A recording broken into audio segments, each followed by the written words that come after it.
Patuloy ring dinarayo ng publiko ang isa pang pamaskong pagtatanghal sa Mandaluyong City. Ito ay ang makulay na Christmas display sa City Hall ng nasabing syudad. Tunghayan natin ito sa ulat ni Bernard Tan. Nagniningning at kumukuti-kutita pang bahagi ito ng Welcome Rotonda sa boundary ng Manila at Quezon City. Ganyan ang larawan ng lugar na ito ngayong malapit na ang Pasko. Sa bongga ng mga Christmas decors na yan, pinapasyalan ito ng marami nating mga kababayan ngayon.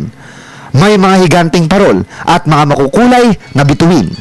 Ating gabi minsan makikita mo maraming mga nagpapalipas oras dito eh.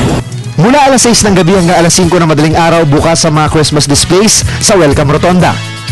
Sa mga panahong ito, mahalaga ang pagiging praktikal at matipid, kaya mas pipiliin ng marami nating mga kababayan na mamasyal dito kaysa gumastos sa mga mall. Tiyak na mararamdaman mo ang diwa ng pamasyal dito. Libre na. Sulit ka ba sa iyong pamasahe papunta rito? Sa umaga, isang simpleng daanan lang ng mga sasakyan ng lugar na ito.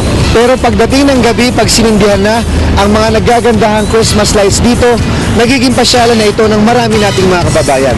May mga upuan din dito para sa mga magkasintahan na nagde-date. Pag napapadaan ako dito, lalo na pag gabi, tapos nakikita ko yung ilaw na maliwanag na ilaw na yan, nararamdaman ko yung Christmas.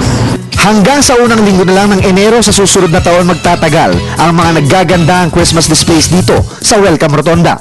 Kaya ano pang inaantay nyo? Isama na ang pamilya at mamasyal. Para sa Telebisyon ng Bayan, Bernard Tan.